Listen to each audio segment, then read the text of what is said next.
Assalamualaikum warahmatullahi wabarakatuh. Perkenalkan, nama saya Rini Rojab dengan NIM 1901943. Assalamualaikum warahmatullahi wabarakatuh. Perkenalkan, nama saya Alia Bifadilah dengan NIM 1905494 dari kelas 2C PG PAUD. Halo teman-teman, perkenalkan nama saya Rata Mulyani dengan NIM 1901046. Perkenalkan, nama saya Dinati Masrifah Hasanah dengan NIM 1904554.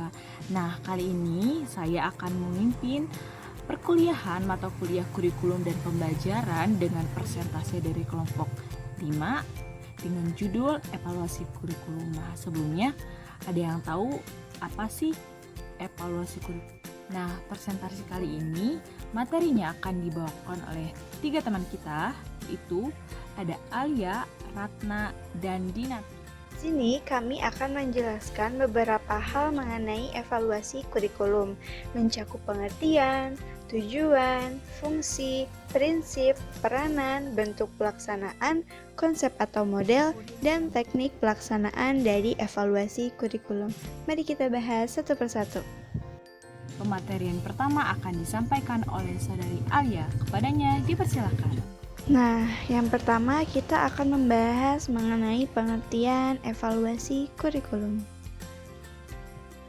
Menurut Hilabi 2019 halaman 2 mengungkapkan bahwa evaluasi adalah proses penilaian yang sistematis mencakup pemberian nilai, atribut, apresiasi, dan pengenalan permasalahan serta pemberian solusi-solusi atas permasalahan yang ditemukan.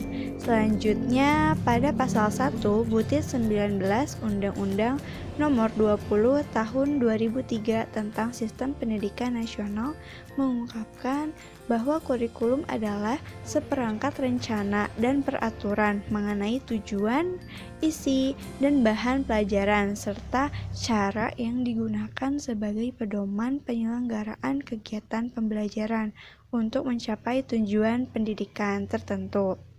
Nah, evaluasi kurikulum ini dimaksudkan sebagai suatu proses mempertimbangkan, memberi nilai dan arti terhadap tujuan, isi, hasil pembelajaran yang menyeluruh dan saling berkaitan.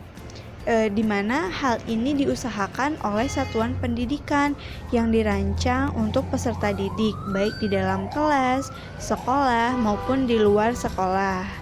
Nah, definisi evaluasi ini memiliki pengertian yang berbeda dengan pengukuran dan penilaian.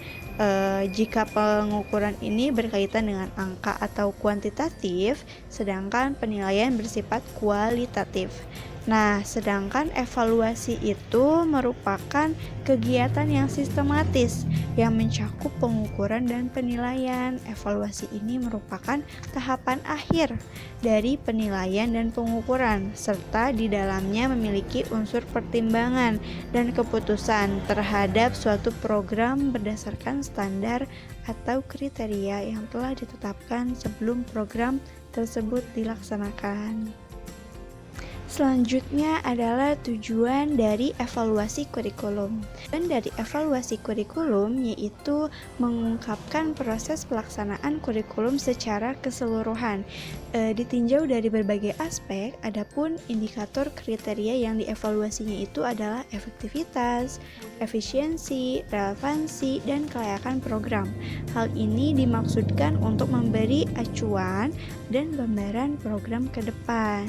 Nah, sementara itu, menurut Ibrahim dalam Hamdi 2019 halaman 68, diadakannya evaluasi kurikulum dimaksudkan untuk keperluan sebagai berikut. Yang pertama adalah perbaikan program. Nah, peran evaluasi ini yaitu lebih bersifat konstruktif.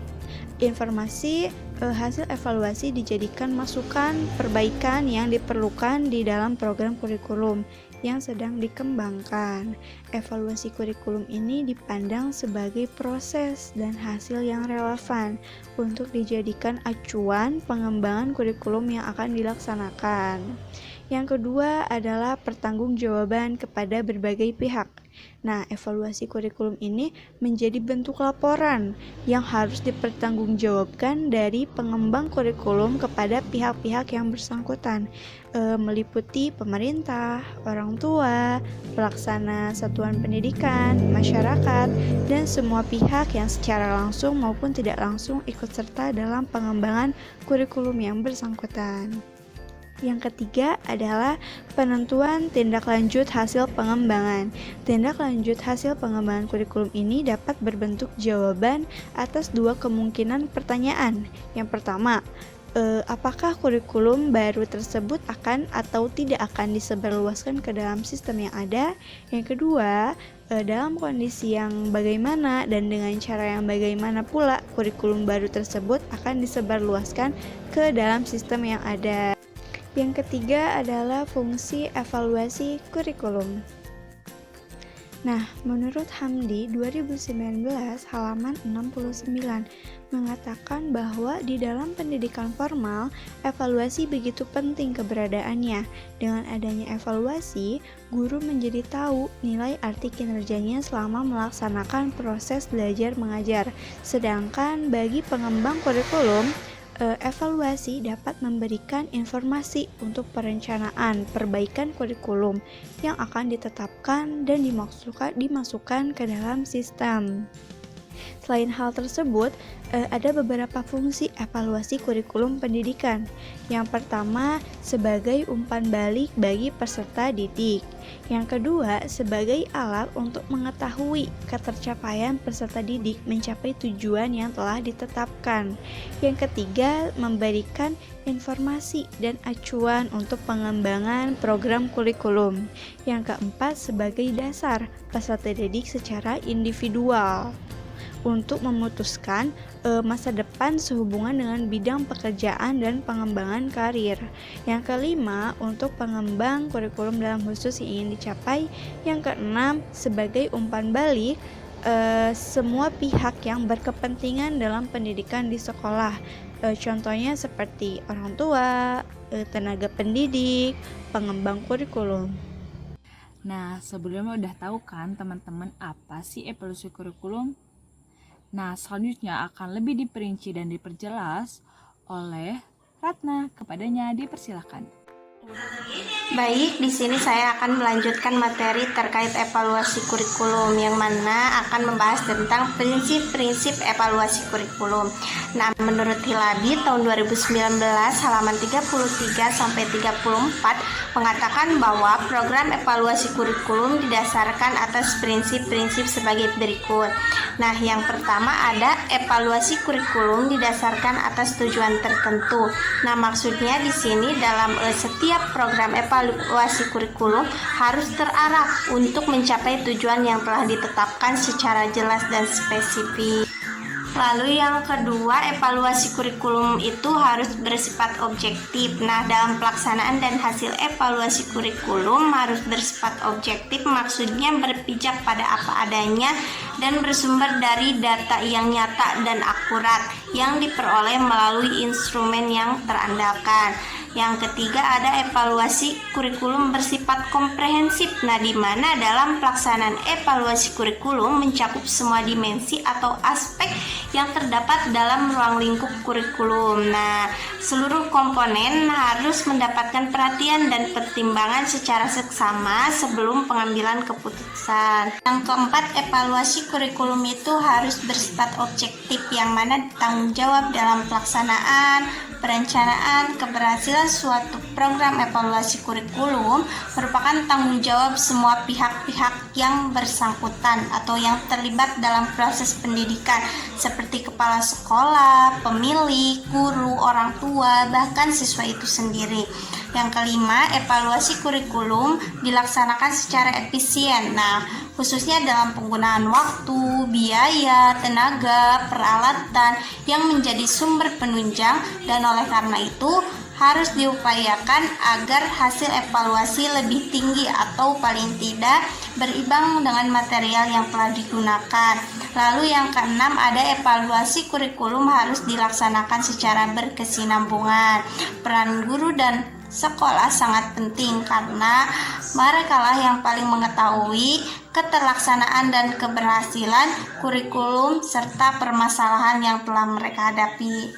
Nah, materi yang kelima terkait peranan evaluasi kurikulum. Menurut Hamdi, tahun 2019 halaman 71 mengatakan bahwa peranan evaluasi kurikulum setidaknya berkenaan dengan 3 hal. Yang pertama, evaluasi sebagai moral judgment. Nah, di sini salah satu peranan evaluasi kurikulum adalah sebagai moral judgment yang akan digunakan untuk pengambilan atau tindakan selanjutnya. Yang kedua, ada evaluasi sebagai penentu keputusan. Di sini evaluasi kurikulum memiliki peran sebagai penentu keputusan oleh pihak-pihak yang berkepentingan seperti guru, kepala sekolah, murid, orang tua, dan lain sebagainya. Dengan menggunakan prinsip setiap individu di atas menentukan keputusannya sesuai dengan posisinya masing-masing, yang mana besar kecilnya peranan keputusan yang diambil seseorang harus sesuai dengan lingkup tanggung jawabnya serta lingkup masalah yang dihadapi pada suatu saat. Nah, yang ketiga, evaluasi sebagai konsensus nilai. Evaluasi sebagai tradisi, tes mental, serta eksperimen, yang mana konsensus ini berupa kerangka kerja yang penilaiannya didasarkan pada tujuan-tujuan khusus yang bersifat behavioral, penggunaan analisis statis dari pre-test atau post-test, bahkan yang lainnya. Yang keenam, terkait bentuk pelaksanaan evaluasi kurikulum. Nah, menurut Hamdi, tahun 2020 halaman 71 mengungkapkan bahwa evaluasi kurikulum dapat dibedakan ke dalam 2 macam. Yang pertama ada evaluasi formatif, yang kedua ada evaluasi sumatif. Nah, yang pertama evaluasi formatif. Evaluasi ini dilaksanakan selama kurikulum itu digunakan dengan tujuan untuk menjadi dasar dalam perbaikan. Evaluasi formatif ini bisa dilakukan terhadap masing-masing mata pelajaran atau masing-masing program secara keseluruhan. Nah, yang kedua ada evaluasi sumatif. Evaluasi ini ditujukan untuk mengetahui keberhasilan pelaksanaan kurikulum. Adapun evaluasi ini dilaksanakan di akhir pelaksanaan kurikulum. Nah, mungkin itu saja materi dari saya. Saya kembalikan lagi. Terima kasih kepada Saudari Ratna yang sudah memaparkan tentang evaluasi kurikulum ini, dan selanjutnya akan dibahas dipangkas lebih lanjut oleh Ginati. Kepadanya dipersilakan. Baik, di sini saya akan melanjutkan pematerian dari teman kita yaitu Ratna. Di sini saya akan membahas tentang konsep atau model evaluasi. Ibrahim mengatakan bahwa secara garis besar berbagai konsep atau model evaluasi yang lebih dikembangkan selama ini dapat digolongkan kepada 4 rumpunan: model, measurement, congruence, illumination, dan educational system evaluation. Baik, yang pertama ada model measurement. Evaluasi pada dasarnya adalah pengukuran perilaku siswa untuk mengungkapkan perbedaan antara individu maupun kelompok. Hasil evaluasi digunakan terutama untuk keperluan seleksi siswa, bimbingan pendidikan, dan perbandingan efektif antara 2 hal atau lebih program atau metode pendidikan. Kemudian yang kedua ada model congruence. Evaluasi pada dasarnya merupakan pemeriksaan kesesuaian atau congruence antara tujuan pendidikan dan hasil belajar yang dicapai untuk melihat sejauh mana perubahan hasil pendidikan telah terjadi.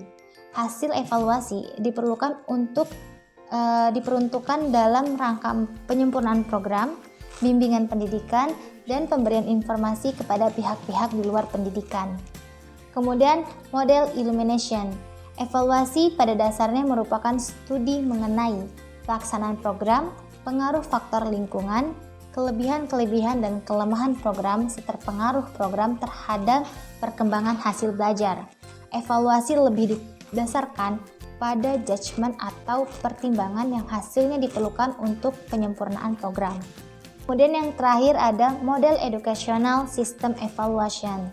Evaluasi pada dasarnya adalah pertimbangan antara performance setiap dimensi program dan kriteria yang akan berakhir dengan suatu deskripsi dan judgement. Hasil evaluasi diperlukan untuk penyempurnaan program dan penyimpulan hasil program secara keseluruhan. Objek evaluasi mencakup input, bahan, rencana, dan peralatan. Proses dan hasil yang dicapai dalam arti yang lebih luas. Jenis data yang dikumpulkan meliputi baik data objektif maupun data subjektif atau judgment data. Baik, yang selanjutnya adalah teknik pelaksanaan evaluasi kurikulum. Menurut Hamdi, pelaksanakan evaluasi kurikulum dapat menggunakan dua macam teknik. Yang pertama ada teknik bukan tes dan kedua teknik tes. Oke, yang pertama ada teknik bukan tes. Bukan tes alat evaluasi yang biasanya digunakan untuk menilai aspek tingkah laku termasuk sikap, minat, dan motivasi. Ada beberapa jenis yang bukan tes seperti wawancara atau interview, angket, dan pengamatan atau observasi. Kemudian yang kedua ada teknik tes. Tes merupakan teknik yang bisa dilakukan untuk mengukur dan menilai kemampuan siswa dalam mencapai kompetensi tertentu dan hasil penilaian berbentuk angka atau kuantitatif. Teknik tes ini bisa digunakan untuk menilai hasil atau produk kurikulum yang berupa hasil belajar siswa. Tes dapat dilakukan dengan 3 cara, yaitu ada tes lisan, tes tulis, dan tes perbuatan. Terima kasih kepada teman-teman yang sudah menyimak pematerian kali ini. Mohon maaf atas segala kesalahan dan kekurangannya. Wassalamualaikum warahmatullahi wabarakatuh.